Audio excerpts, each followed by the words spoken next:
म हतारिँदै खाना खाइसक्छु। मैले हतार गरेको देखेर आमाले भन्नुभयो, कस्तो हतार हो यो केटीलाई, यसलाई सधैँ हतार हुन्छ। मलाई स्कुल जान हतार हुन्छ कि साथीहरूले मलाई कुरेर बसेका छन्। आमालाई यति जवाफ दिँदै म हतारिँदै लुगा लगाएर निस्किन्छु। मलाई मेरो साथीहरूले धोबीखोला चाबेलमा कुरेर बसेका थिए। मलाई देख्ने बित्तिकै मेरा साथीहरू हाई गर्छन् हात हल्लाउँदै। त्यही क्रममा सजुले भनिन्, कति ढिला गरेको? उनले यो कुरा अलिक रिसाउँदै भनेकी थिइन्। हो के हो, यो केटी सधैँ ढिला आउँछे। उसै माथि अनुजाले थपी, के गर्नु त, मलाई छिटो उठ्न जाँगरै चल्दैन। मैले भनेर हामी सबैजना मजाले हाँस्यौं। म परिणिता शर्मा र म चाबहिलमा बस्छु। घरमा बुबा, आमा, 2 जना दिदीहरू हुनुहुन्छ र एउटा दाइ। सबैजनाको एसएलसी सकियो, मेरो चाहिँ बाँकी थियो। बुबाको कपडाको व्यापार छ र राम्रैसँग चलेको पनि छ। आमा भने गृहिणी हुनुहुन्छ।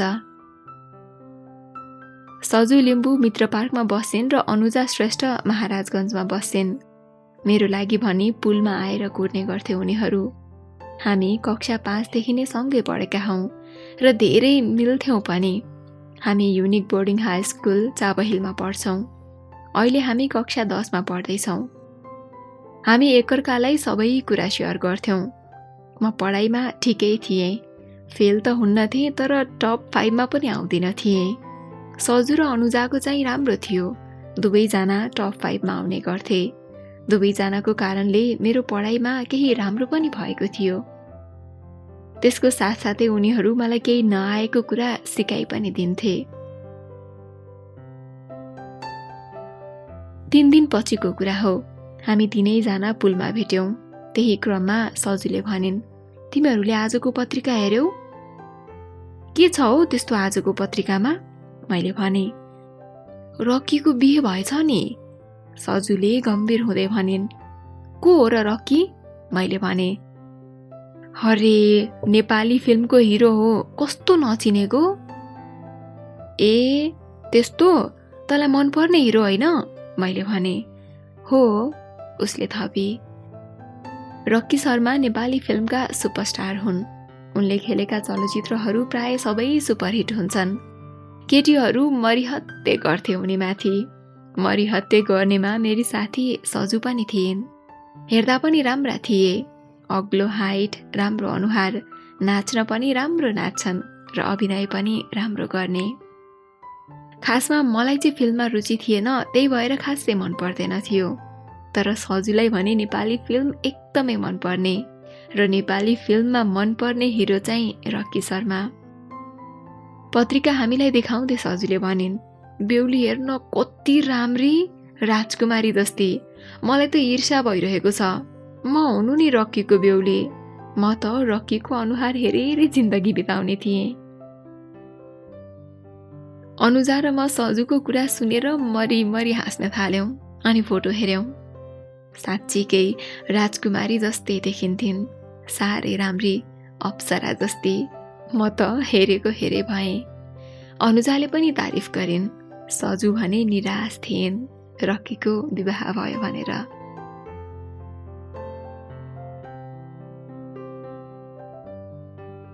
समय बित्दै गयो। पढाइको तनाव थियो। एसएलसी आउन 2 महिना मात्र बाँकी थियो। चारैतिर किताब मात्रै हुन्थ्यो। हेर्दा हेर्दै एसएलसी पनि सुरु भयो। हामी धेरै नै नर्भस भएका थियौं। म त एकदमै नर्भस थिएँ। मेरो साथसाथै अनुजा र सजु पनि नर्भस भएका थिए। हाम्रो परीक्षाको केन्द्र सिफल स्कुलमा थियो। बिहान 8 बजे परीक्षा सुरु हुने, परीक्षा दिन म 7:30 बजे नै पुगेँ। सजु र अनुजा पनि आइपुगेका थिए। मेरो नजिक आएर सजुले भने, कस्तो भयो तयारी अनु तेरो? ठिकै, तिमीहरूको? ठिकै, अब कस्तो क्वेसन आउँछ त्यसमा भर पर्छ, सजुले भनिन्। बिस्तारै सबैजना कक्षामा छिर्यौं। केही समयपछि अंग्रेजीको प्रश्न बाँडियो। प्रश्न हेरेर म खुसी भएँ, किनकि एकदमै सजिलो प्रश्न थियो। त्यसपछि उत्तर लेख्न थालेँ। 3 घण्टा पछिको कुरा हो। जाँच सकियो। सजु र अनुजा पनि आए। उनीहरूको जाँच पनि राम्रो भएको रहेछ। यसरी सबै जाँचहरू राम्रो हुँदै गयो। अन्त्यमा एसएलसी पनि सकियो। म र अनुजा सजुलाई कुरेर बसेका थियौँ। जाँच सकिएको 10 मिनेट पछिको कुरा हो।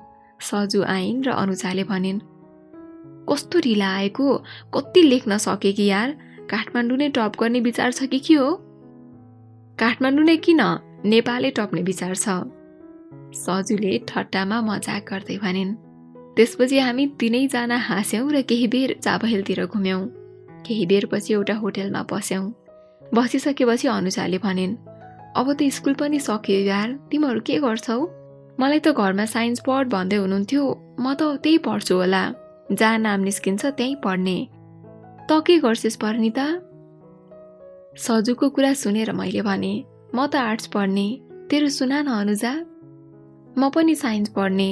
अब हामी छुट्टिने भयौँ है। उनले भावुक हुँदै भनिन्। सकेसम्म एउटै कलेजमा पढौँ न, मैले भने। हुन त हुन्थ्यो, मेरो बुबा र आमाले राम्रो कलेज हेर भन्दै हुनुहुन्थ्यो। अनुजाले भावुक हुँदै भनिन्। कलेज एउटै नभएर के भयो त? हाम्रो घर त नजिकै छ, फुर्सद भएको बेलामा भेटे हुन्छ नि। सजुले वातावरणलाई केही सहज बनाइदिइन्। हामी एकैछिन गफगाफ गरेर खाजा खाएर घरतिर लाग्यौँ।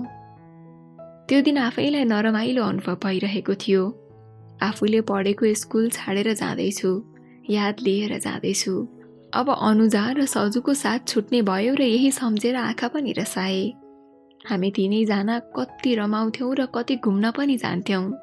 कति रमाइला थिए ती पलहरू। केही क्षणको लागि ती पलहरू सम्झेर मुस्कुराएँ, अनि केही पलको लागि भने भावुक पनि भएँ।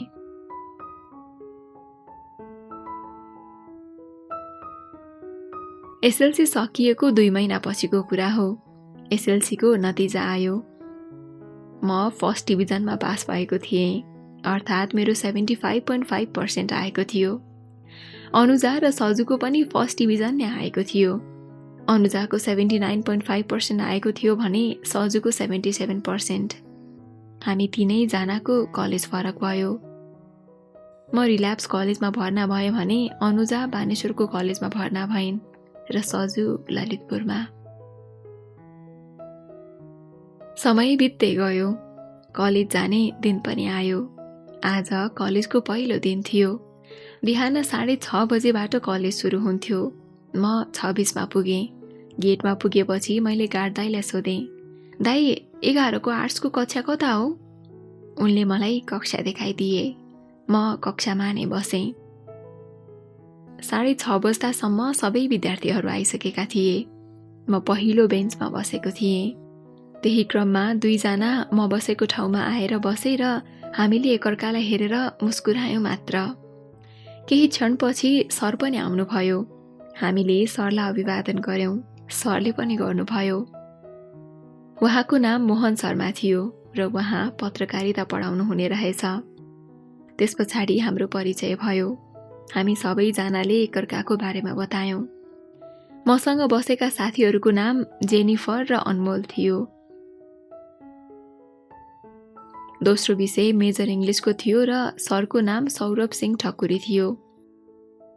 तेस्रो विषय कम्पलसरी इङ्ग्लिसको थियो, जुन पुष्पा सुनवार म्याडमले पढाउनुहुन्थ्यो। त्यसपछि समाजशास्त्री विषय थियो, जुन सङ्गीता श्रेष्ठ म्याडमले पढाउनुहुन्थ्यो। र अन्तिम विषय नेपाली, जुन ईश्वर भट्टराई सरले पढाउनुहुन्थ्यो। बिहानको 6:30 बजे कक्षा सुरु हुन्थ्यो अनि 11:30 बजे मात्रै सकिन्थ्यो। जे होस्, कलेजको पहिलो दिन यसै बित्यो। 1 हप्तासम्म म त्यति कोहीसँग पनि बोलेको थिइनँ, तर बिस्तारै म, अमिता, जेनिफर, अनमोल मिल्ने साथी भएका थियौँ। त्यही क्रममा म अमरसँग पनि मिल्न थालेको थिएँ। सुरुमा त अमर राई मलाई त्यति मन पर्दैन थियो। मलाई मात्र होइन, साथीहरूलाई पनि त्यति मन पर्दैन थियो। सर र म्याडमले पढाएको बेलामा ऊ एकदमै अजीब अजीब प्रश्न गर्थ्यो। जस्तै, अमर कसरी प्राप्त गर्ने? बोर्डमा सेकुवा कर्नर किन लेखेको, जबकि सेकुवा कर्नरमा पकाइँदैन, आदि इत्यादि। तर बिस्तारै अमरसँग बोल्दै गएपछि हामी दुवैजना एकदमै मिल्ने साथी भएका थियौँ। उनको र मेरो घर संयोगवश नजिकै थियो। मात्रै 10 मिनेटको दूरी थियो। हामी गफ गर्दै घर जाने आउने गर्थ्यौँ। कहिलेकाहीँ घुम्न पनि जान्थ्यौँ, फिल्म हेर्न पनि जान्थ्यौँ। अमरसँगको मित्रता यति गहिरो भइसकेछ कि मैले उसलाई मन पराउन थालिसकेछु। धेरैचोटि मनको कुरा राख्ने योजना पनि बनाएको थिएँ, तर आँट भने आएको थिएन। सोचेँ कि उनले मलाई सिर्फ साथीको नजरले हेरेका छन् कि?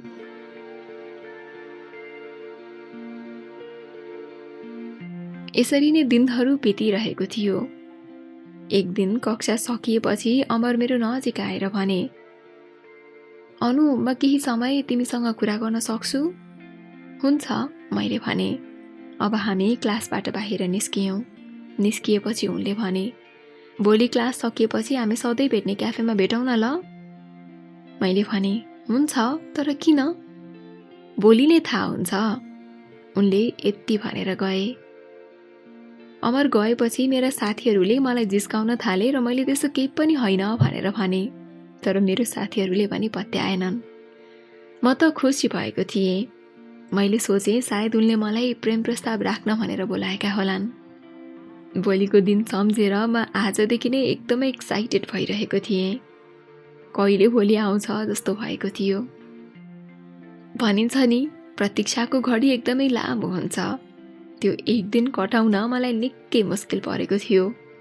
मानौ 24 घण्टा होइन, मैले 24 वसन्त पार गरेको छु।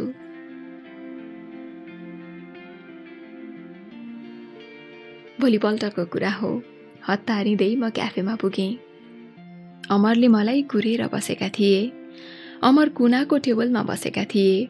उनको नजिक गएर मैले भने, सरी, म अलिकति ढिला भएँ है। ठिकै छ, के लिन्छौ तिमी? उसले मलाई सोधे। मोमो र कफी। उनले 2 प्लेट मोमो र कफी अर्डर गरे। वातावरणमा मौनता छाएको थियो। म यता र उता हेर्दै थिएँ भने उनले मलाई हेरिरहेका थिए। वातावरणको मौनता तोड्दै अमरले भने, खासमा मैले तिमीलाई आफ्नो मनको कुरा व्यक्त गर्न बोलाएको हो। मेरो अनुमान सही रहेछ भन्ने भयो। मेरो मुटु जोड जोडले धड्किरहेको थियो त्यति बेला। एकदमै खुसीले गदगद हुँदै थिएँ, तर बाहिर देखाउन जरुरी सोचिनँ। त्यही क्रममा उनले फेरि भने, खासमा मैले तिमीलाई मन पराउन थालेँ। खै मलाई नै थाहा छैन कि तिमीले कहिले आएर मेरो मन र दिमागमा बस्यौ। तिमीले के जादु गर्यौ। सुरुमा सोचेँ कि यो मेरो भ्रम होला भनेर, तर जति तिम्रो नजिक हुन्छु त्यति नै नजिक हुन मन लाग्छ। तिम्रो बोली सुनिरहँ जस्तो लाग्छ। तिमीलाई हेरिरहँ जस्तो लाग्छ। मलाई तिम्रो हुन मन छ, सिर्फ तिम्रो।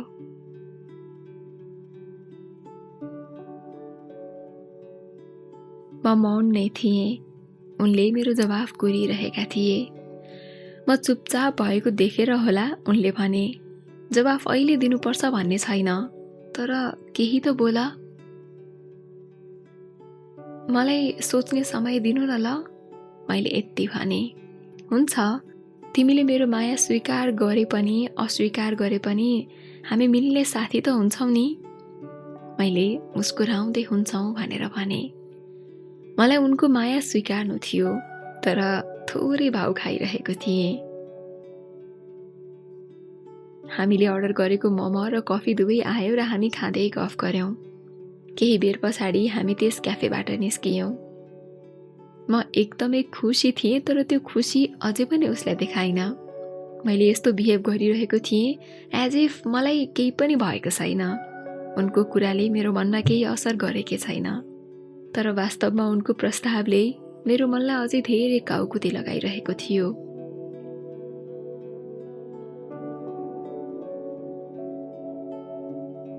2 दिन पछिको कुरा हो। कक्षा सकेपछि मैले अमरलाई गेट बाहिर कुरेँ। अमर साथीहरूसँग गफ गर्दै थिए। मैले उनलाई कुरेको लगभग 20 मिनेट भए पछाडि उनी बल्ल म भएको ठाउँमा आए र भने, तिमीले मलाई कुरेर बसेको हो?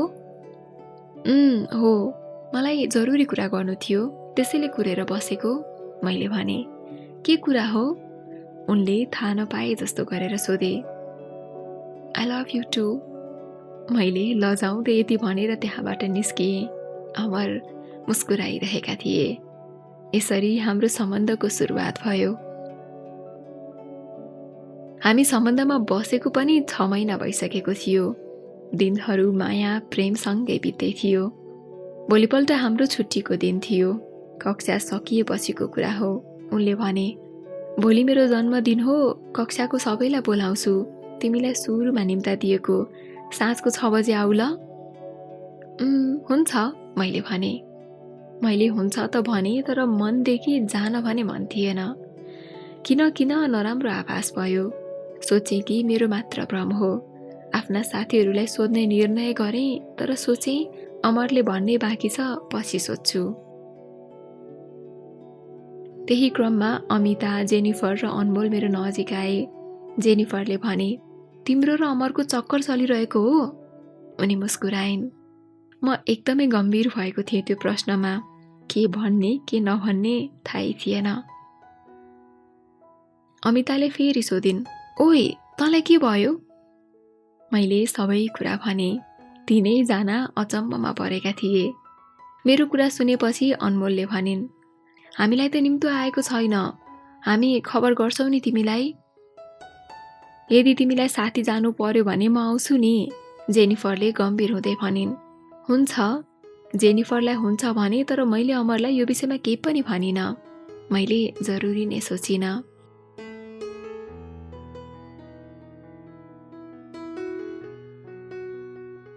भोलिपल्टको कुरा हो।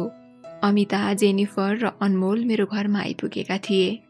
उनीहरू 6:20 आइपुगेका थिए। म भने रेडी भएर बसेको थिएँ। त्यही क्रममा अनमोलले भनिन्, जाउँ सबैजना। अनमोलको कुरामा सबैजना सहमत भए अनि हामी मेरो घरबाट निस्कियौँ। मैले अमरको घरको ढोकाको बेल बजाएँ। उनले तुरुन्तै ढोका खोले। हामी चारैजनालाई देखेर उनी एकदमै अचम्म परेका थिए। उनको अनुहार रातो न पिरो भएको थियो। उनलाई सायद के भनौँ के नभनौँ भइरहेको थियो। त्यही क्रममा जेनिफरले भनिन्, हामीलाई भित्र बोलाउँदैनौ? आऊ न। अमरले अकमकाउँदै यति भने अनि हामी सबैजना भित्र छिर्यौँ, तर हामीले त त्यहाँ कसैलाई पनि देखेनौँ। कसैलाई नदेखेपछि मैले भने, तिम्रो जन्मदिनमा तिमीले साथीहरूलाई बोलाउने भनेका थियौ, खोइ त साथीहरू, हामी बाहेक कसैलाई देख्दिन त। अमर एकदमै नर्भस भएका थिए र मौन थिए। जेनिफरले अमरलाई निहाल्दै हेरिन् र भनिन्, यो घर बत्ती जस्तो त देखिँदैन त, अनि तिमी किन नर्भस भएको? होइन त्यस्तो होइन। अमर अझै नर्भस हुँदै भने। उनले हामीलाई नहेरिकन जवाफ दिए। त्यही क्रममा जेनिफरले भनिन्, तिमीले अनुको जवाफ दिएनौ त? अरू साथीहरू खै?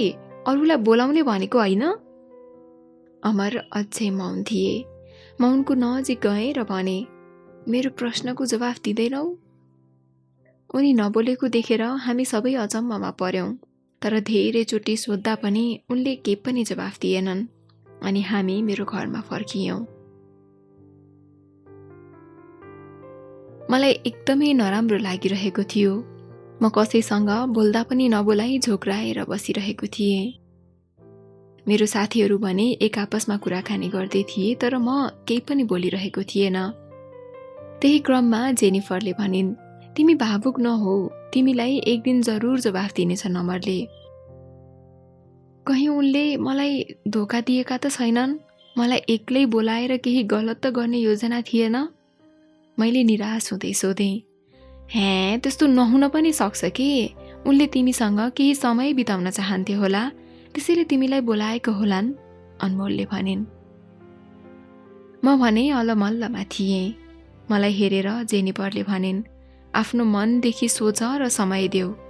यति भनेर तिनैजना मेरो घरबाट निस्किए। म दोधारमा थिएँ। किन उनी मौन थिए? किन मसँग झुट बोले? के चाहिएको थियो उनलाई? दिमाग र मनमा धेरै प्रश्नहरू थिए। मनमा कुरा खेलाउँदा खेलाउँदै म पनि कति बेला निदाएछु थाहा नै भएन।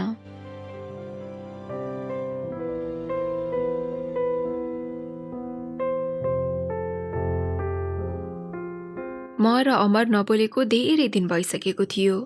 म अमरसँग बोल्न खोज्थेँ तर सक्दिनँ थिएँ। अमरले मलाई वास्ता गर्न छाडेका थिए। त्यसैले मेरो मनमा शङ्का हुन थालेको थियो। एक दिन मैले उसँग कुरा गर्ने निर्णय गरेँ। अमर आफ्नो साथीहरूसँग खाजा खाँदै थिए, म उसको पछाडि गएँ। मलाई कसैले पनि देखेनन्। अमर आफ्ना साथीहरूसँग गफ गरिरहेका थिए। त्यही क्रममा राकेशले भने, अमरले आफूले भनेको कुरा कहिले पनि पुरा गर्दैन रहेछ। परिणितालाई फसाएर शारीरिक सम्बन्ध राख्छु, भिडियो बनाउँछु भन्थ्यो तर सकेन। बाजी हार्यो। सबैजना गललल्ला हाँसे।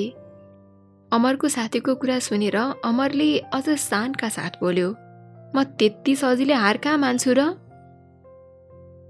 म उनीहरूको कुरा पछाडिबाट सुनिरहेको थिएँ। उनीहरूले म आएको न देखेका थिए न थाहा पाएका थिए। मैले सबै कुरा सुन्दै थिएँ। म अमरको नजिक गएँ।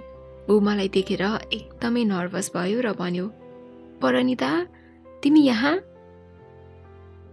मैले अमरलाई एक थप्पड हाने र भने, मैले त तिमीलाई माया गर्थेँ। मैले सोचेँ कि मेरै कारणले तिमी रिसाएका हौ, त्यसैले म तिमीसँग कुरा गर्न आएको थिएँ। गल्ती त तिम्रो रहेछ। तिमीले आफ्नो जिन्दगीमा कहिले पनि माया पाउने छैनौ। यति भनेर रुँदै त्यहाँबाट निस्किएँ म। अमर भने नर्भस हुनुको साथसाथै केही आत्तिएको जस्तो पनि देखिन्थ्यो। त्यसपछि ऊ पनि क्यान्टिनबाट निस्कियो। यो घटनापछि म कलेज कमै जान थालेको थिएँ र पढाइमा पनि ध्यान एकदमै कम जान थालेको थियो। ममा आएको परिवर्तन देखेर बुबा आमाले मलाई धेरैचोटि सोध्नुभयो, तर मैले केही पनि भन्न सकिनँ। आफ्ना साथीहरूलाई पनि भनेको थिइनँ, तर जेनिफरले कसरी कसरी सबै कुरा थाहा पाइन् र उनी मलाई भेट्न आइन्। मेरो हालत देखेर उनले भनिन्, हेर यसरी हुँदैन, आफ्नो हालत हेर, के बनाएर बसेको। जेनिफर आएको देखेर म आफूलाई सम्हाल्नै सकिनँ। मैले उनलाई हक गरेँ र रुन थालेँ। उनले मलाई सम्हालिन्। मेरा साथीहरूको कारण म बिस्तारै सम्हालिन थालेँ। अमरसँग मैले बोल्न छोडेको थिएँ र आफ्नो पढाइतिर ध्यान दिन थालेको थिएँ। म मुस्कुराउनु त मुस्कुराउँथेँ, तर पहिलाको जस्तो मन खुलेर मुस्कुराएको थिइनँ। मनभरि कति धेरै पश्चाताप हुन्थ्यो, कति धेरै पीडा लुकेको हुन्थ्यो। अमरलाई कति धेरै कुराहरू भनेर गाली गर्न मन लाग्थ्यो। उसले गरेको त्यो हरकतको लागि सजाय दिन मन लाग्थ्यो, तर म केही पनि गर्न सक्दिनँ थिएँ। जे होस्, थोरै भए पनि साथीहरूको कारणले म आफ्नो जिन्दगी देखेर खुसी हुन थालेको थिएँ।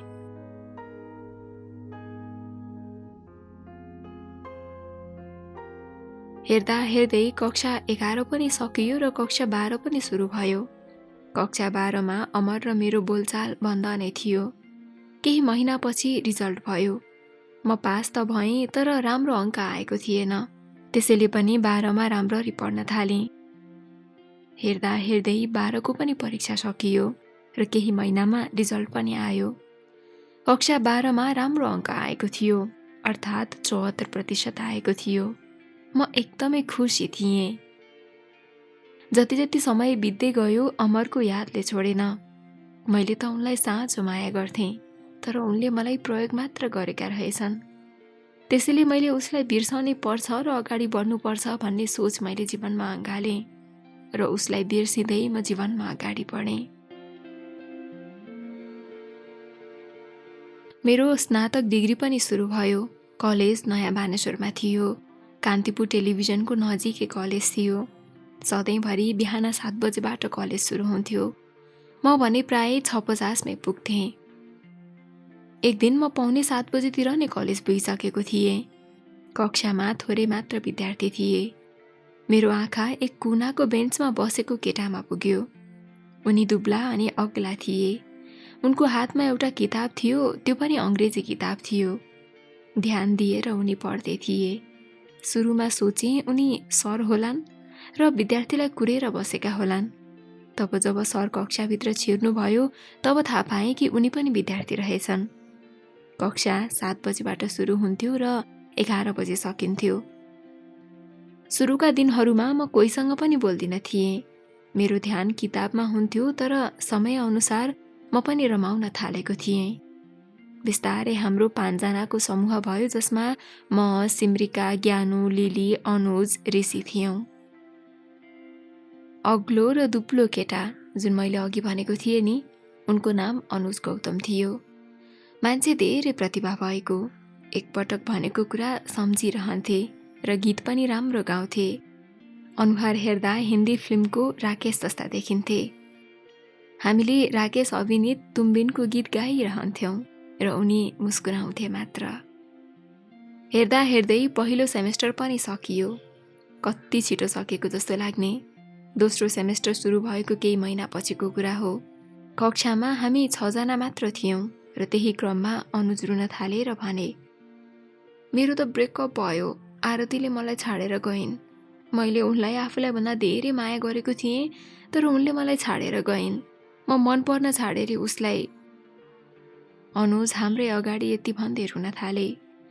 हामी सबैजनालाई के गर्ने के नगर्ने भएको थियो। त्यही क्रममा म उनको नजिक गएर भने, हेर अनुज, यसरी रोएर हुँदैन, आफूलाई सम्हाल। आरतीले तिमीलाई छोडेर गइन्, त्यो तिम्रो कारणले होइन, आफ्नै कारणले गएकी हुन्। तिम्रो मायालाई उनले बुझिनन्, त्यो उनको कमजोरी हो। भन्न त सजिलो छ, तर तिमीले उनलाई बिर्साउनु पर्छ। आफ्नो जिन्दगीलाई आफ्नो हिसाबले अगाडि बढाऊ। मैले यति के भनेको थिएँ, अनुजले मलाई रुँदै अँगालो हाले। मलाई अप्ठ्यारो लाग्यो। उनले सबै साथीहरूको अगाडि अँगालेका थिए। सबैजना मौन थिए र हामीलाई हेरिरहेका थिए। अरूको भन्दा पनि अनुजलाई मेरो जरुरत थियो। मैले उनलाई सम्झाएँ र केही समयपछि अनुज बाथरुम छिरेर मुख धोएर आए। त्यसपछिका दिनहरूमा अनुज धेरै नै गम्भीर हुन थालेका थिए। उनी दारी पाल्न थालेका थिए। उसै त दुब्लो मान्छे झन् धेरै दुब्लाएका थिए। बिस्तारै समय बित्दै गयो।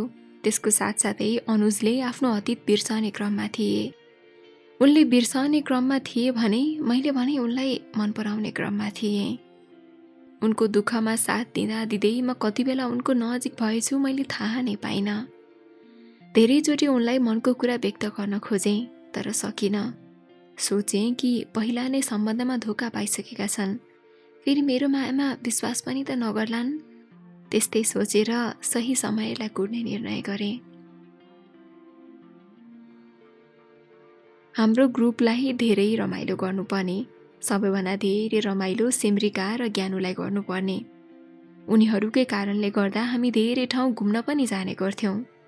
मलाई चाहिँ धेरै पढ्नुपर्ने, तर पढ्ने भनेर 24 घण्टा पढ्न चाहिँ पढ्दिन थिएँ। 2 जनाको सङ्गतले गर्दा म पनि घुम्ने भएको थिएँ। हामी कक्षाहरू सकिएपछि कहिलेकाहीँ रेस्टुरेन्ट जान्थ्यौँ त कहिले फिल्म हेर्न। फिल्म हेर्न जाँदा म अनुजलाई परिकल्पना गर्थेँ। परिकल्पना गर्दा पनि कता कता मजा आउने। उनको झझल्कोमा पनि कति धेरै खुसी लाग्ने। म साँच्चै अनुजकै परिकल्पनामा रमाउन थालेको थिएँ।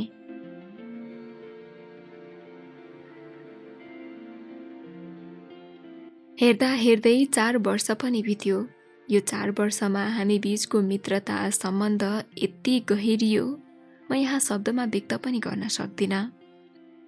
4 वर्ष बितेर आज कलेजको अन्तिम दिन थियो। सोचेँ कि म आज अनुजलाई आफ्नो मनको कुरा भन्नेछु। हाम्रो अन्तिम सेमेस्टरको एक्जाम 4 बजे सकियो र सबै साथीहरू नजिकैको क्याफेमा बस्यौँ। हामी सबैजना थोरै भावुक पनि भएका थियौँ।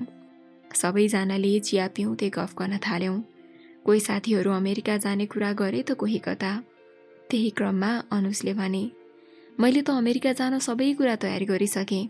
अब रिजल्ट आएपछि म पनि अमेरिका जान्छु। भिजा पनि छिट्टै आउँछ होला। उता मेरो अङ्कलले सबै प्रोसेसिङ गरिदिइसक्नु भएको छ। उनले अमेरिका जान्छु भन्दा मेरो मनमा चिसो पस्यो। एक प्रकारले अहिले नै उनी जान्छन् जस्तो भयो। त्यही क्रममा लिलीले भने, एक्लै जान्छौ कि गर्लफ्रेन्डलाई पनि लिएर जान्छौ? लिलीले यो कुरा जिस्काउँदै भनेकी थिइन्। हे, मलाई मायामा पर्नु छैन, न त सम्बन्धमा नै पर्नु छ। एकपटकको सम्बन्धले मलाई धेरै गाह्रो र नबिर्सिने बनाएको छ। अब सम्बन्धमा परे भने मैले फेरि धोका पाउँछु भन्ने डर छ र मलाई मायामा नै विश्वास लाग्दैन। त्यसैले माया र सम्बन्धको कुरा नगरेकै जाति, बुझ्यौ लिली? जब अनुजले माया र सम्बन्धको कुरा नगरौँ र माया र सम्बन्धमा पर्नु छैन भनेर भने मेरो मनमा चिसो पस्यो। आफ्नो मनको कुरा व्यक्त गर्न जरुरी देखिन र मनको कुरा मनमै राखेँ। बाहिर मुस्कुराए पनि मन भने रुन थालेको थियो। सबैजना गफ गर्दै थिए भने म चाहिँ निराश थिएँ। अनुजले मेरो मनको कुरा कहिले पनि थाहा पाउने छैनन्, यही सोचेँ। जे भए पनि यदि उनलाई मायामा विश्वासै छैन भने मेरो मायाको बारेमा भनेर उनको मनमा खल्लो किन पारिदिनु? यसै पनि उनी त जान्छन्, बाहिर गए पछाडि केटा मान्छेको मन न हो परिवर्तन होला कि भन्ने अर्को डर पनि थियो। त्यसैले मेरो मनको कुरा मनमै रह्यो।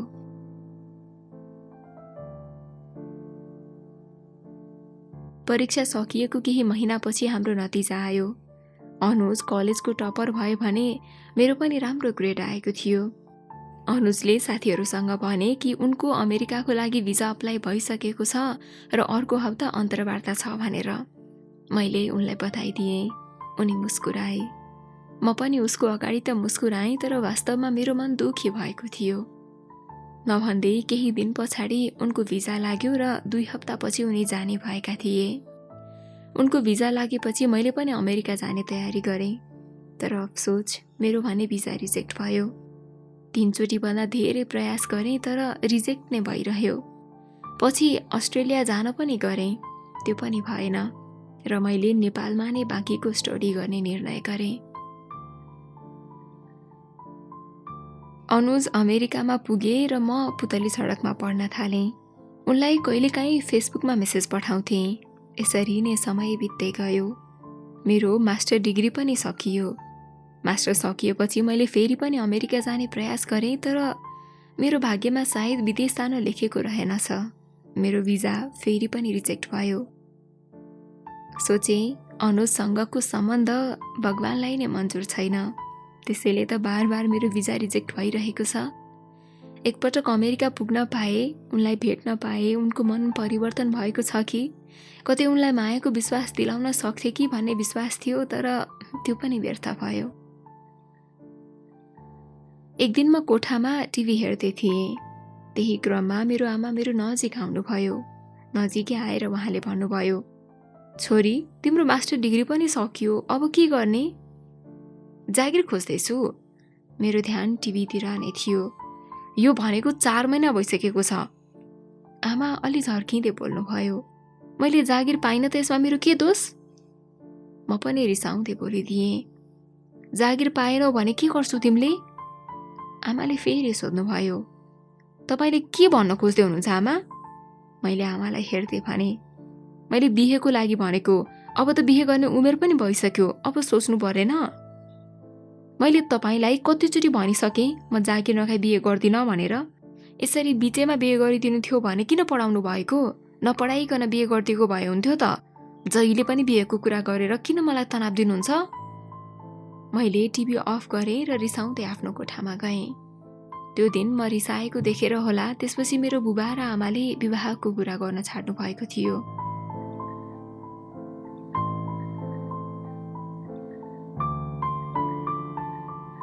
जागिर खोज्ने क्रममा मैले नेपाल इन्भेस्टमेन्ट ब्याङ्कमा काम पाएँ। त्यो पनि आफ्नो घरको नजिकै थियो। ब्याङ्क र घरको दूरी सिर्फ 10 मिनेटको थियो। मैले काम गरेको 1 महिना पछिको कुरा हो। एकजना नयाँ स्टाफ आएका थिए। उनको नाम विक्रम श्रेष्ठ रहेछ। हाइट ठिक्कको र अनुहार पनि ठिक्कको थियो। प्राय हामी सँगसँगै हुन्थ्यौँ। हामी दुवैजना एकअर्कासँग त्यति कुरा त गर्दैन थियौँ, तर एकअर्कालाई हेरेर मुस्कुराउने गर्थ्यौँ। समय बित्दै गयो र म आफ्नो काममा पनि व्यस्त हुन थालेँ।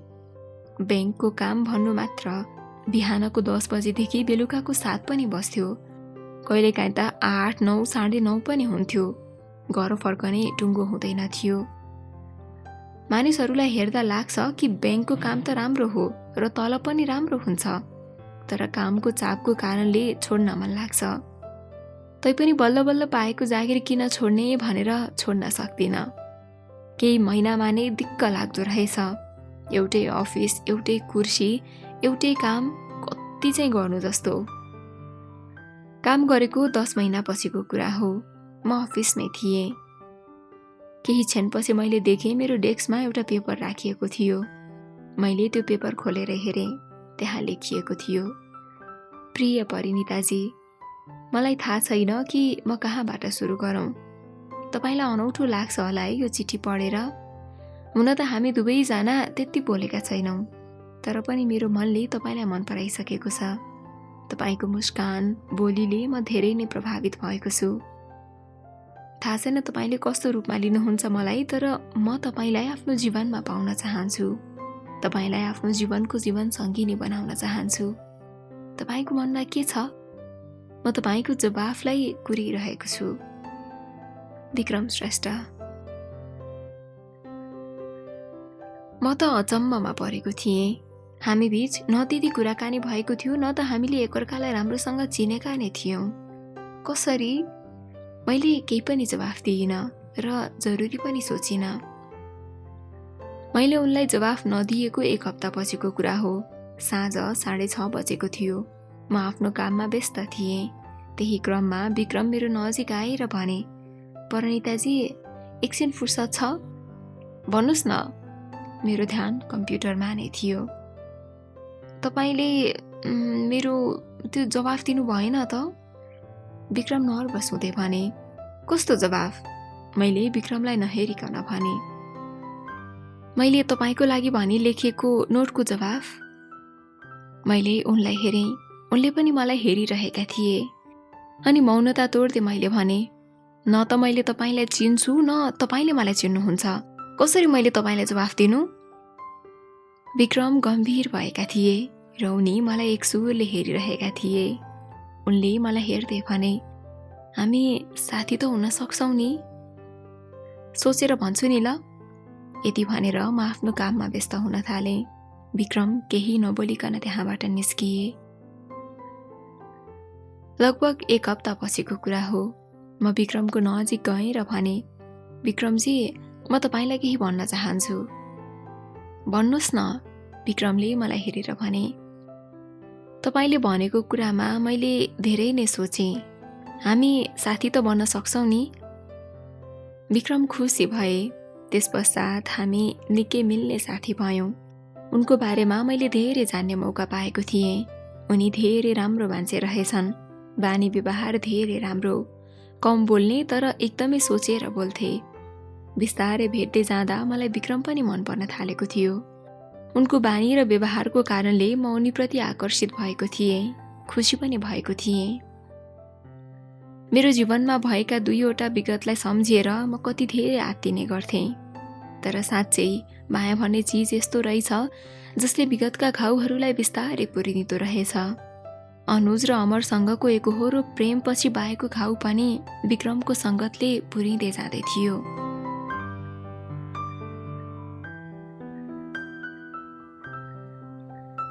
समय बित्दै गयो र हामी अफिस बाहिर पनि निकै भेट्न थाल्यौं। त्यही क्रममा एक दिन हामी ललितपुरको क्याफेमा थियौं। दिउँसोको यस्तै 3:30 बजेको थियो होला। हामी कफी पिउँदै थियौं र त्यही क्रममा विक्रमले भने, तिमीले मेरो बारेमा के सोचेको छौ? मैले केही सोचेको छैन। म अलि गम्भीर भए जे गरी भने। मेरो कुरा सुनेर विक्रम पनि गम्भीर भए। म उनलाई हेरिरहेको थिएँ र म मुस्कुराएँ। वातावरणको मौनता तोड्दै मैले भने, तिम्रो जवाफ त्यस्तै थियो त? मलाई तिमी मन परिसकेको छौ। विक्रमले एकदमै सिरियस हुँदै भने।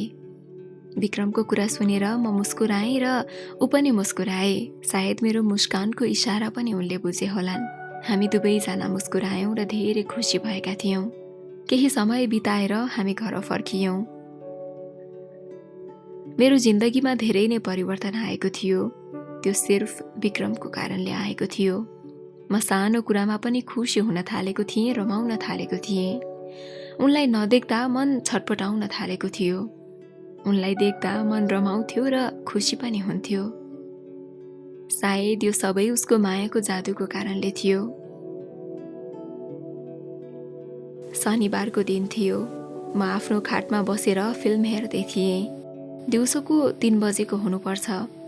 आमा मेरो नजिक आउनुभयो र भन्नुभयो, छोरी? हजुर। मेरो ध्यान फिल्ममै थियो। म यहाँ तिमीसँग कुरा गर्न आएको, ऊ चाहिँ सधैँभरि फिल्म हेर्नै व्यस्त छे।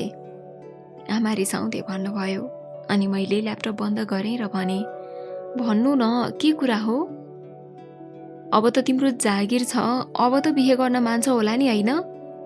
आमाले फेरि विवाहको कुरा निकाल्नुभयो। विवाह त गर्छु, तर 2 महिना कुर्न सक्नुहुन्छ? मैले आमालाई भने, 2 महिना चाहिँ किन? आमाले निकै आश्चर्यचकित हुँदै सोध्नुभयो। म त्यो समय आएपछि नै भन्छु नि, मैले भने। आमा मान्नुभयो र मेरो कोठाबाट निस्कनु भयो।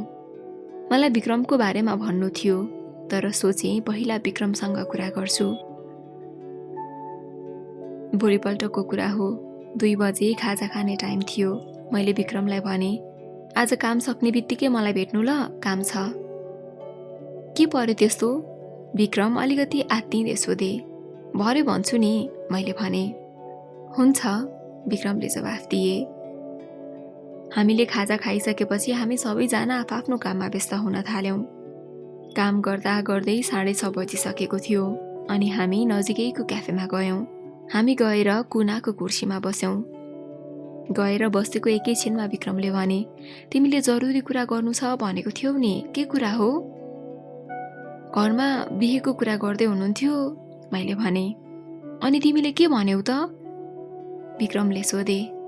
मलाई 2 महिना समय दिनु भनेर भने। पहिला तिमीसँग कुरा गर्ने निर्णय गरेँ। एकपल्ट तिमी तिम्रो घरमा कुरा गर, अनि म मेरो घरमा कुरा गर्छु ल? हुन्छ, विक्रमले मुस्कुराउँदै जवाफ दिए। लाग्दै थियो अब साँच्चै हाम्रो जीवनमा केही परिवर्तन आउनेछ। साँच्चै हामीले एकअर्कालाई पाउनेछौँ। केही समय बसेर हामी त्यहाँबाट निस्कियौँ। विक्रमसँग कुरा गरेपछि मन शान्त भएको थियो, तर डर पनि लागेको थियो। हाम्रो जात मिल्दैन थियो। म बाहुनकी छोरी र विक्रम नेवारको छोरा।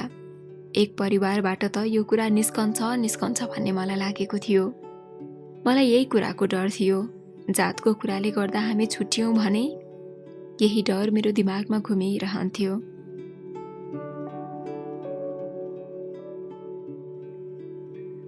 केही समय पछिको कुरा हो। विक्रमले आफ्नो घरमा कुरा राखेका थिए। त्यो दिन बेलुका फोनमा उनले एकदमै निराश हुँदै भने, परनिता, एउटा कुरा सुन न। हजुर, घरमा आमाले मान्नु भएन। विक्रमको कुरा सुनेर म एकदमै आत्तिँदै सोधेँ, किन र? मेरो प्रश्नमा उनले जवाफ दिए, मैले आमालाई तिम्रो फोटो देखाएँ। आमाले केटी त राम्री छ, तर जात के हो भनेर सोध्नुभयो। मैले तिम्रो र मेरो बारेमा सबै कुरा भने। आमाले मेरो कुरा सुनेर गाली गर्दै भन्नुभयो, जात नै मिल्दैन, बिहे गर्ने भए आफ्नै जातमा गर्नुपर्छ भनेर। मैले आमालाई सम्झाउने पनि कोसिस गरेँ। मानिसको सबै कुरा जातले जनाउँदैन, बानी व्यवहार र कामले चिनिन्छ।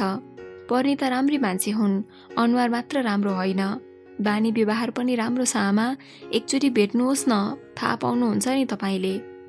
तर आमाले मेरो कुरै सुन्नु भएन। उल्टो मलाई के भनेर गाली गर्नुभयो।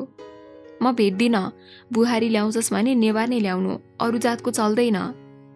आमाले यही भनेर मसँग कुरै गर्न छाड्नुभयो। मैले धेरै सम्झाउने कोसिस गरेँ परिणीता, तर सकिन। आमा मसँग नबोलेको पनि 5 दिन भइसक्यो। के गर्ने अब? विक्रमको कुरा सुनेर म एकदमै मौन भएको थिएँ। अब के गर्ने, के भन्ने मेरो दिमागमा केही पनि आइरहेको थिएन। उसले परिवारमा मनाउनको लागि धेरै प्रयास गरिरहेको थियो, तर उसको आमा मान्न तयार नै हुनुहुन्न थियो। अझ उसको आमाले त 2 जनामा 1 जनालाई रोज भनेर पनि भनिसक्नु भएको थियो रे, कि त परिवार कि त म। सायद त्यही कारणले पनि होला हामी बीच राम्रोसँग कुराकानी पनि हुन सकेको थिएन। राम्रोसँग कुरा नभएको पनि 2 हप्ता बितिसकेको थियो। उनी धेरैजसो गम्भीर नै देखिन्थे। उसलाई सोध्न मन थियो, तर मैले सोध्न पनि सकेको थिइनँ। ऊ कस्तो मुडमा छ, उसलाई टेन्सन भइरहेको होला भनेर मैले त्यति कोट्याउन पनि खोजिनँ। एक दिन म काम गरिरहेको बेलामा विक्रम मेरो नजिक आएर भने, काम सकेपछि म तिमीलाई भेट्न चाहन्छु, जरुरी काम छ। उनले यो कुरा गम्भीर हुँदै भनेका थिए। हुन्छ, मैले जवाफ दिएको थिएँ। काम सकिएपछि हामी सधैँ जाने नजिकैको क्याफेमा जान्छौँ। विक्रम निकै गम्भीर देखिन्थे। त्यसै क्रममा मैले भने, के भयो तिमीलाई? किन यति धेरै गम्भीर देखिन्छौ त? विक्रमले सबै कुरा भने। फेरि पनि उसको आमासँग झगडा परेको रहेछ। उनले यो कुरा व्यक्त गरिरहँदा मेरो आँखाहरू रसाउन थालेका थिए अनि मैले भने, एकपल्ट फेरि आमालाई सम्झाउने कोसिस गर न। मैले धेरैचोटि कोसिस गरिसके परिणिता, तर सकिन। आमा बुबा दुवैजनाले मान्नु भएन। विक्रमले आँखाभरि आँसु पारेर यो कुरा भन्यो। अब के गर्ने त? मैले रुँदै रुँदै सोधेँ। हेर, जब बुबा आमाले नै मान्नु भएन भने हामीले विवाह गरेर कहिले पनि खुसी हुन सक्दैनौँ। हामीले यो सम्बन्धलाई अगाडि बढाएर केही अर्थ छैन। हामी छुट्टिएकै राम्रो। अरूलाई रुवाएर हामीले केही पनि पाउँदैनौँ। विक्रमको त्यस्तो कुरा सुनेर मेरो मनमा आँधी बेरी चल्दै थियो। 9 रेक्टरको भूकम्प आए जस्तै भइरहेको थियो। मलाई अब के बोलाउँ के नबोलाउँ भइरहेको थियो। केही बोल्ने औचित्य पनि देखिन र त्यसैले म केही नबोलिकनै क्याफेबाट निस्किएँ। म घर पुग्ने बित्तिकै आफ्नो कोठामा छिरेँ। आमा अचम्ममा पर्नु भएको थियो। म निकै नै रोएको थिएँ। म कसरी विक्रमलाई बिर्सिदिउँ? त्यति सजिलो छैन। यदि उनको परिवारले मलाई स्वीकार्दैनन् भने मलाई उनले प्रेम प्रस्ताव किन राखेका थिए? मसँग किन नजिक भएका थिए? उनले आफ्नो बुबा आमालाई त पहिले चिनेका थिए होलान्। मलाई स्वीकार्दैनन् भन्ने कुरा पनि थाहा थियो होला। तर किन उनी मेरो यति नजिक आएर मलाई दुःख दिए? मैले आफूलाई सम्हाल्नै सकेको थिइनँ। आमाले मैले ढोका बन्द गरेको देखेर धेरैचोटि बोलाउनु भयो र मैले 1 घण्टापछि मात्र ढोका खोलेँ। मेरो अवस्था देखेर आमाले धेरैचोटि सोध्नुभयो, तर मसँग उहाँलाई दिने केही पनि जवाफ थिएन। कसरी भन्नु कि एउटा केटाको कारणले मेरो हालत त्यस्तो भएको छ भनेर। दिन यसरी नै बित्दै गयो। अफिसमा हामी दुवैजना त्यति बोलेका थिएनौँ। जति जति उनलाई देख्थेँ मेरो मन रुन थाल्थ्यो र मनमा पीडा बढ्न थाल्थ्यो। उनलाई सोध्न मन लाग्थ्यो कि उनले किन त्यस्तो गरे। जति उनलाई बिर्सन खोज्थेँ उति नै उनको याद आउँथ्यो। समय बित्दै गयो। समयले सबै घाउ बिर्साइदिन्छ भन्थे। केही हदसम्म ठिक हो जस्तो पनि लाग्यो। त्यसको साथसाथै मैले विक्रमको कुरा पनि बुझ्न थालेँ। मेरो बुबा र आमाले पनि हाम्रो सम्बन्धलाई स्वीकार गर्नुहुन्न थियो। अहिले समाजमा पनि जातकै कारण कतिको विवाह हुन सकेको छैन। मैले विक्रमलाई मात्र दोष दिएर केही काम थिएन। उनले त कोसिस गरेका थिए, तर मैले त त्यो पनि गरिनँ। यदि हामीले विवाह नै गरेको भए पनि हाम्रो बुबा र आमा खुसी बस्न सक्नुहुन्छ र? हामीले अरूलाई रुवाएर कसरी हामी चाहिँ खुसी हुन सक्छौँ र? अन्त्यमा हाम्रो ब्रेकअप भयो। सोचेँ, फेरि पनि मेरो मनमा अर्को एउटा चोट थपियो। तर यो चोटले फेरि पनि मलाई बलियो बनाउँछ जस्तो लाग्यो। किनकि आजसम्म भएको पनि त त्यही थियो। जति चोट खप्यो त्यति नै धेरै चोट सहने बानी पर्दो रहेछ। म पनि त्यो घाउसँगै जीवनमा अगाडि बढ्दै थिएँ। केही महिना पछिको कुरा हो।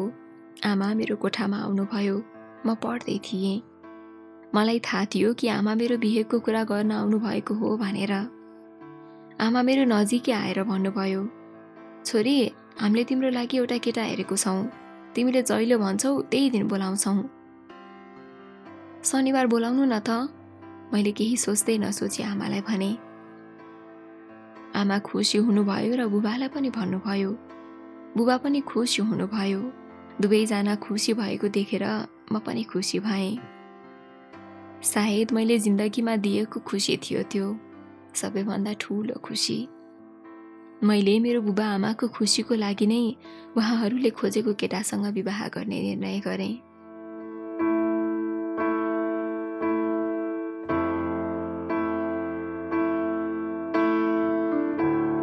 हेर्दा हेर्दै शनिबार आयो। केटा आउने समय दिउँसो 4 बजे थियो। म तयार हुँदै थिएँ। त्यही क्रममा आमा मेरो कोठामा आउनुभयो। एकपटक केटा हेर्नु, राम्रा परिवार छन्, तिमीलाई पनि मनपर्छ होला। आमाको कुरा सुनेर मैले टाउको हल्लाएँ मात्र। केही समयपछि ढोकाको घन्टी बज्यो। आमा ढोका खोल्न जानुभयो। बुबा पनि घरमै हुनुहुन्थ्यो। बुबा प्राय घर बाहिर नै हिँड्नुहुन्थ्यो। कपडाको व्यापार थियो र निकै चलेको पनि थियो। काठमाडौँ मात्र नभएर काठमाडौँ बाहिर पनि गइरहनुहुन्थ्यो। तर आज भने मेरो लागि भनेर घरमा बस्नु भएको थियो। केटा र केटाको परिवार आएका थिए। म आफ्नो कोठामा थिएँ। मलाई केटाको बारेमा केही पनि थाहा थिएन। कस्ता छन्, कति पढेका छन् र कहाँ जागिर गर्छन् केही थाहा थिएन। बुबा र आमाप्रति मलाई भरोसा थियो। त्यसैले मैले खोजीनीति गर्न जरुरी पनि सोचिनँ। बुबा र आमा कुरा गर्दै हुनुहुन्थ्यो। आधा घण्टापछि आमा मेरो कोठामा आउनुभयो र भन्नुभयो, छोरी चिया पकाएर ल्याऊ। हामी सबै गरेर 6 कप चिया लिएर आऊ ल। यति भनेर आमा बैठक कोठामा जानुभयो। म किचनमा गएँ र चिया पकाएर बैठक कोठामा गएँ। चिया टेबलमा राखेँ र म आमाको नजिक गएर बसेँ। मैले कसैले थाहा नपाउने गरेर त्यो केटालाई हेरेँ। त्यति आहा भन्ने खाले थिएनन् उनी। ठिक्कको हाइट थियो। पेट अलिकति बाहिर निस्केको र मान्छे चाहिँ घाउ गोरो। हेर्दा लाग्थ्यो धेरैजनाले रिजेक्ट गरिसकेका थिए। त्यही क्रममा केटाको आमाले भन्नुभयो, हामीलाई त परिणीता मन पर्यो। केही क्षणको लागि प्रमोद र परिणीतालाई कुरा गर्न दिने कि? सबैजनाले सहमति जनाउनु भयो। हामी दुईजना भने छतमा गयौँ। केही क्षण हामी यताउता हेर्यौँ। मलाई त उसलाई रिजेक्ट गर्न मन थियो। उसँग केही बोल्नै मन थिएन। दुवैजना मौन भएको देखेर होला प्रमोदले भने, मलाई त तपाईँ मन पर्यो। मलाई तपाईँको बारेमा केही पनि थाहा छैन, कसरी स्वीकार्नु? मैले आफ्नो कुरा राखेँ। प्रमोद मुस्कुराए र भने, मेरो नाम प्रमोद शर्मा। मैले MBA इन्डियाबाट गरेको हुँ। पढिसकेपछि म नेपाल फर्किएँ। नेपाल ब्याङ्कमा नाम निकालेँ र अहिले नेपाल ब्याङ्कमा काम गर्छु। मेरो बहिनीको बिहे 1 वर्ष अगाडि भएको हो। घरमा म, बुबा र आमा छौँ अहिले। उसको कुरा सुनेर मैले भने, बिहेको लागि अलि हतार नगर्ने कि? पहिला हामी भेटौँ अनि निर्णय गरौँ न। सायद मेरो कुरा सुनेर उनलाई डाउट भयो होला, त्यसैले भने, तपाईँले मलाई रिजेक्ट गर्नुभएको हो? होइन होइन, एकै भेटमा कसरी थाहा पाउनु कि तपाईँ कस्तो हुनुहुन्छ भनेर? पहिलो भेटमै त थाहा हुँदैन नि। त्यही भएर केही समय भेटौँ पो भनेको त। प्रमोद मौन भएर मलाई हेरिरहेका थिए। म चाहिँ यताउता हेर्दै थिएँ। सुरुमा सोचेको थिएँ कि जो केटा आए पनि म स्वीकार्ने छु। तर प्रमोदलाई देखेपछि त्यो विचार आफै मनबाट हट्यो र सिधै हुन्छ पनि भन्न सकिनँ। केही बेरपछि हामी भित्र छिर्यौँ। भित्र छिरेपछि प्रमोदको आमाले भन्नुभयो, के विचार गर्यौ त? हामी पहिला भेट्छौँ अनि मात्र निर्णय गर्छौँ। मैले भने। प्रमोदको आमा र बुबा दुवै मौन हुनुभयो। त्यही क्रममा प्रमोदले भने, म पनि त्यही चाहन्छु आमा। प्रमोदले भनिसकेपछि प्रमोदको आमाले भन्नुभयो, यदि दुवैजनाको चाहना यही हो भने ठिकै छ त। म चाहन्थे आजै निर्णय होस्, तर ठिकै छ। उहाँ अलिकति गम्भीर हुनुभएको थियो। मलाई प्रमोदजीको बारेमा जान्नु छ, त्यसैले अझै भेटौँ भनेको। मैले भने। ठिकै छ त, प्रमोदको बुबाले भन्नुभयो अनि हामीसँग बिदा मागेर निस्कनुभयो। उनीहरू निस्किसकेपछि मलाई आमाले भन्नुभयो, कस्तो लाग्यो त केटा तिमीलाई? ठिकै, म यति भनेर आफ्नो कोठामा गएँ। एकछिन मनभरि कुरा खेल्न थालेँ। मनको कुरालाई साइड लगाउँदै म फेसबुक चलाउन थालेँ। एउटा नोटिफिकेसन र मेसेज आएको थियो। प्रमोदले मलाई साथीको लागि अनुरोध पठाएका थिए। मैले मेसेज खोलेँ। यहाँ आउनु अगाडि नै पठाएका रहेछन्। हाई लेखेर पठाएका थिए। मैले जवाफ दिन जरुरी सोचिनँ। मलाई मनमा नै रिस उठेको थियो। केटा देखाउने भन्दैमा जस्तो पायो त्यस्तै देखाउने भनेर। बुबा आमालाई भन्न पनि सकेको थिइनँ। केही समयपछि फेरि प्रमोदको मेसेज आयो। हाई। मैले जवाफ दिइनँ। मैले जवाफ नपठाएको कारण उनले जवाफ पठाए। तपाईलाई म मन नपरेको हो? मलाई त पहिले पनि 15 जनाले रिजेक्ट गरेका हुन्। म राम्रो छैन। सबैजनाले अनुहार हेर्छन्, मन हेर्दैनन्। सायद मनभन्दा रूप ठुलो रहेछ। उनले मलाई दुखी भएको इमोजीको साथमा यो मेसेज पठाएका थिए। मसँग जवाफ नै थिएन कि मेसेज पठाउने भयो। उनले मलाई केही क्षण पछाडि फेरि मेसेज पठाए। यदि मलाई रिजेक्ट गर्नु छ भने भन्दा हुन्छ है, मलाई बानी भइसकेको छ। मलाई त अब के भनौँ भइरहेको थियो र लेखेँ, पहिला भेटौँ अनि मात्र निर्णय गरौँ न। हुन्छ, तर मलाई थाहा छ तपाईलाई पनि म मन परेन है। प्रमोदले फेरि त्यही मेसेज पठाए। म मौन नै भएँ। केही बेरमा फेरि उनले मलाई मेसेज पठाए, हामी यो शनिबार भेटौँ न।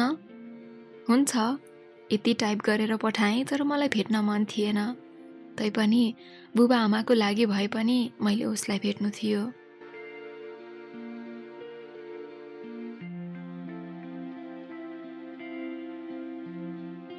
अफिसको काम चल्दै थियो। म अफिसमा नै थिएँ। त्यही क्रममा खाजा खान भनेर नेहाले बोलाइन्। मैले 5 मिनेटपछि आउँछु भने र म 5 मिनेटपछि निस्केँ। अफिसको नजिकै खाजा खाने ठाउँमा छिरेँ।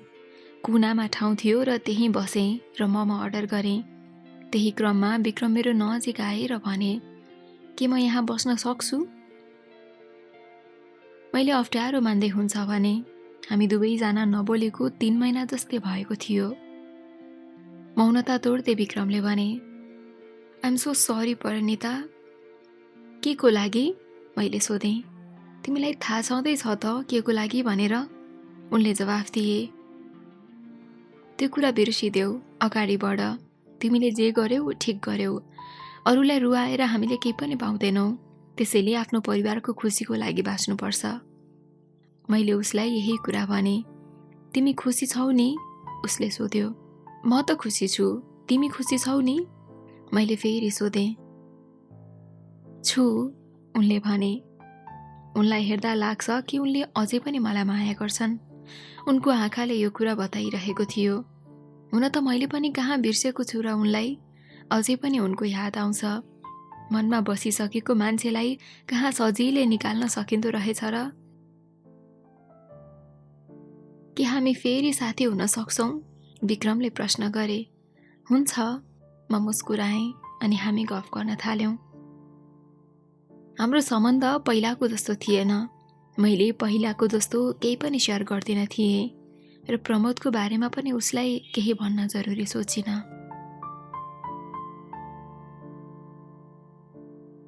शनिबारको दिन दिउँसो 4 बजे प्रमोद र म ललितपुरको एउटा क्याफेमा थियौँ।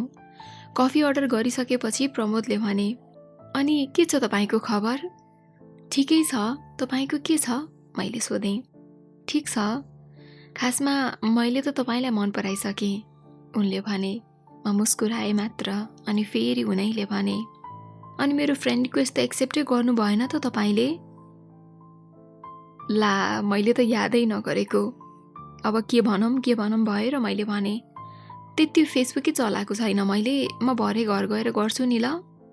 उनले हुन्छ भनेर भने र फेरि सोधे, साँच्चीकै तपाईँलाई म कस्तो लाग्छ? खासमा मलाई तपाईँ सुरुमा देख्दा मन परेको थिएन। रिजेक्ट गर्न मन थियो तर सिधै भन्न सकिनँ। मैले उसलाई सिधै आफ्नो कुरा भनिदिएँ। प्रमोद एक्कासी मौन भए। त्यही क्रममा कफी आयो।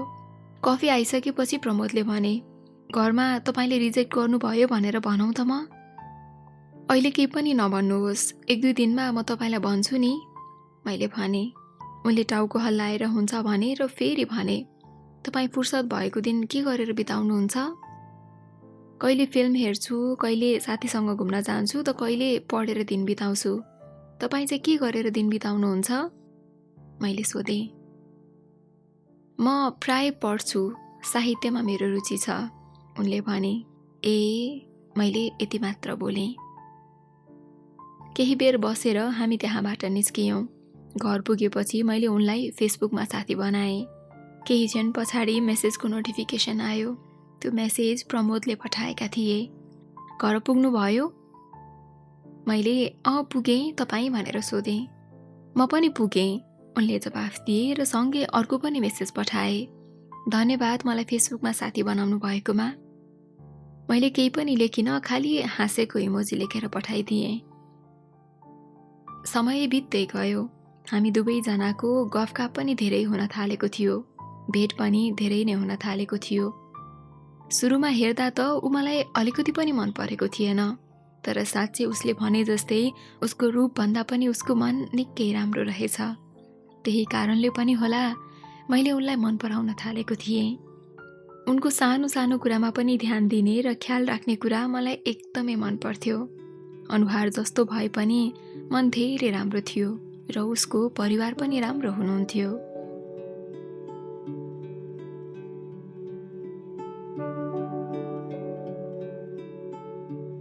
प्रमोद र म भेटेको 5 महिना पछिको कुरा हो। मेरो छुट्टी थियो। आमा किचनमा खाना पकाउँदै हुनुहुन्थ्यो।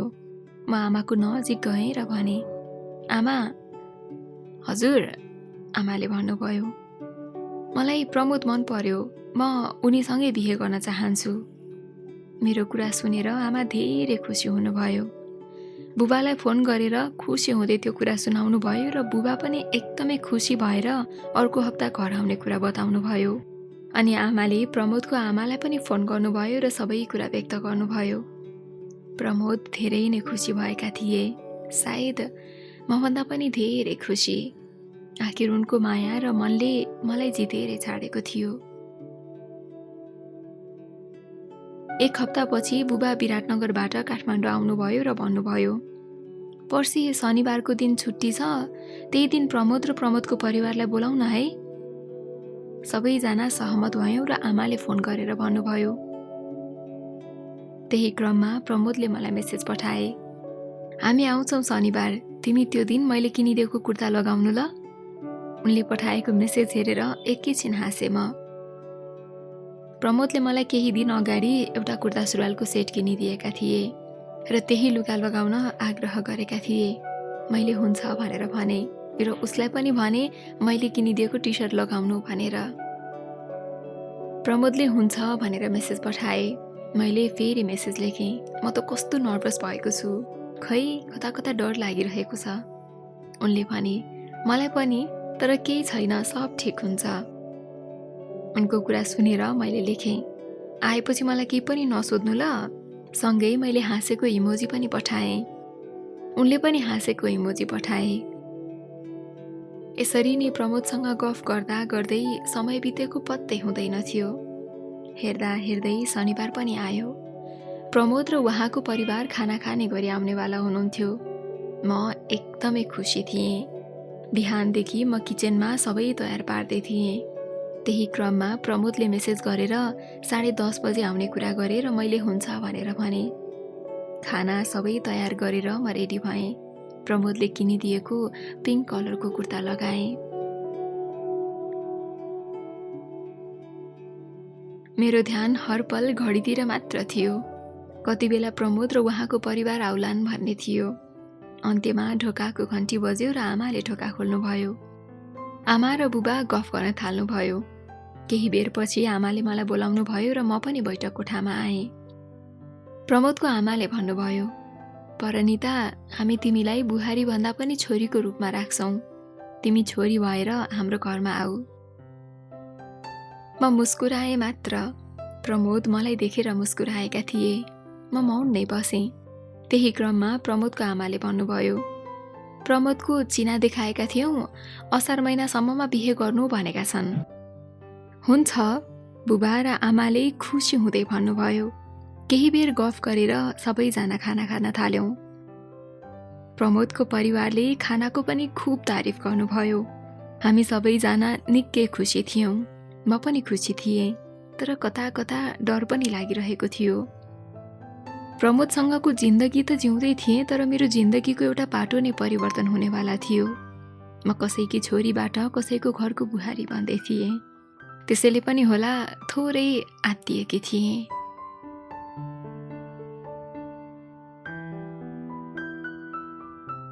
विवाहको साइत निस्कियो असार 22 गते।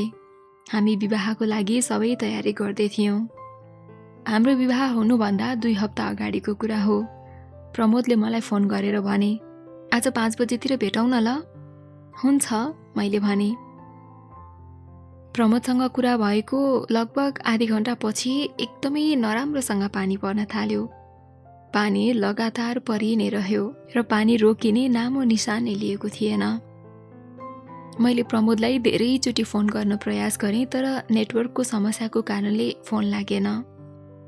म निस्कनै सकेको थिइनँ अफिसबाट। 7 बजेतिर मात्र कम भयो पानी र म घर गएँ। घर गएपछि पनि प्रमोदलाई फोन गरेँ, तर फोन उठेन। उसको फोन नउठेपछि मेरो मन एकदमै आत्तिन थाल्यो। त्यही क्रममा बुबा र आमा आत्तिँदै अनि भावुक हुँदै मेरो कोठामा आउनुभयो। मेरो नजिक आउँदै बुबाले भन्नुभयो, छोरी, प्रमोदको बुबाले फोन गर्नुभएको थियो। बुबाहरू दुखी भएको देखेर म एकदमै आत्तिएँ र सोधेँ, तपाईहरू किन गम्भीर हुनुभएको? बुबा र आमा एकअर्कालाई हेर्दै हुनुहुन्थ्यो। मैले उहाँहरूलाई हेर्दै भने, तपाईहरूले के कुरा लुकाउँदै हुनुहुन्छ? के भयो भन्नुहोस् न। प्रमोदको बाइक दुर्घटनामा मृत्यु भयो।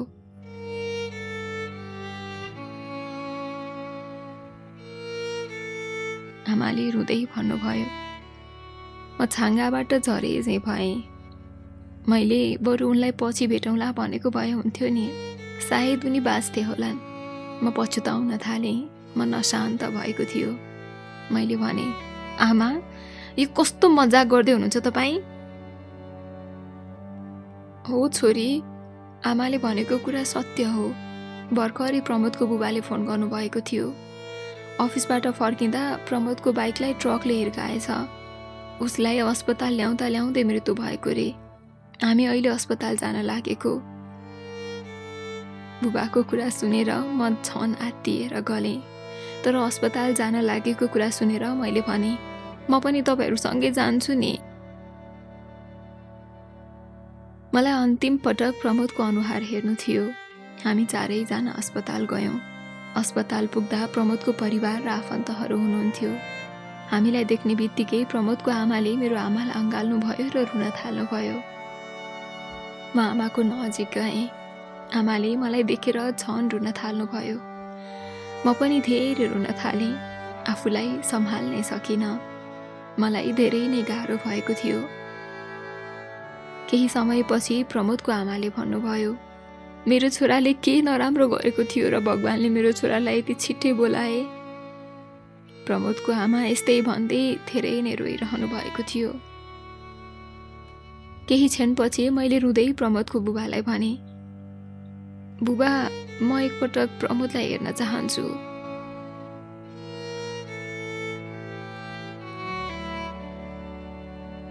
प्रमोदको बुबाले मलाई प्रमोद भएको ठाउँमा लिएर जानुभयो। उनको अनुहारसम्म सेतो कपडाले छोपेको थियो।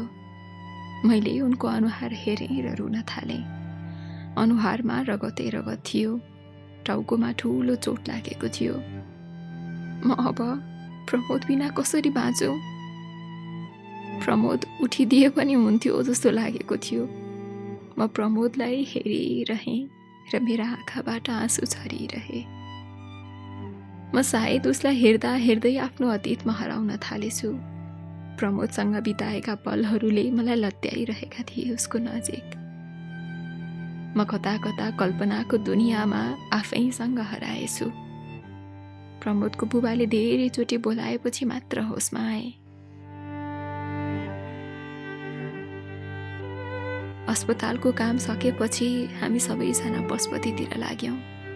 म फेरि रुन थालेँ। मलाई पनि उहाँसँगै जलाइदिएको भए हुन्थ्यो जस्तो भयो। सम्हाल्न धेरै गाह्रो भइरहेको थियो। त्यहाँको काम सकिएर हाम्रो परिवारले पनि 13 दिन बार्यौँ। बिहे नभए पनि हामी 13 दिनसम्म उहाँहरूको घरमा बस्यौँ र कामहरू गर्यौँ। 13 दिनको काम सकिएपछि प्रमोदको बुबाले भन्नुभयो, तपाईहरूले गरेको सहयोग हामी कहिले पनि बिर्सिँदैनौँ। अहिलेको जमानामा आफ्नो मान्छेले त सहयोग गर्दैनन्। तपाईहरूले ठुलो गुण लगाउनु भयो हामीलाई। त्यसको लागि धेरै धेरै धन्यवाद। र परनिता, खै के भनौँ छोरी तिमीलाई? अब तिम्रो जीवनमा आउने मान्छेलाई हाम्रो पनि आयु लागोस्। आफूलाई सम्हाल अनि जीवनमा अगाडि बढ्नु है। र आफ्नो आमा बुबा बाहेक हामी पनि छौँ भनेर सम्झिनु। प्रमोदको बुबाको कुरा सुनेर बुबाले भन्नुभयो, तपाईहरू पनि हाम्रो परिवार नै हो। बिहे नभए पनि हामी तपाईहरूलाई परिवार नै सोच्नेछौँ। प्रमोदको बुबाले मेरो बुबाको कुरा सुनेर भन्नुभयो, म एउटा कुरा भन्छु ल। भन्नुहोस् न, बुबाले भन्नुभयो। यो भन्नलाई सही समय त होइन। अप्ठ्यारो नमानिकन भन्नुहोस् न, मेरो बुबाले सहज बनाइदिनु भयो। प्रमोद त छैनन्, परिणिता पनि हाम्रै छोरी हुन्। उनको विवाह राम्रो परिवारमा गरिदिनुहोस् र कन्यादान हामी पनि दिनेछौँ। यो कुरा सुन्ने बित्तिकै मैले भने, नाइ, म बिहे गर्दिनँ। म प्रमोदलाई बिर्सन सक्दिनँ। उहाँको यादमा जिन्दगी कटाउन चाहन्छु। उहाँको याद मबाट नखोज्नुहोस्, बिन्ती छ। म उहाँलाई माया गर्थेँ र अहिले पनि गर्छु। मलाई उहाँकै यादमा बाँच्न दिनुहोस्।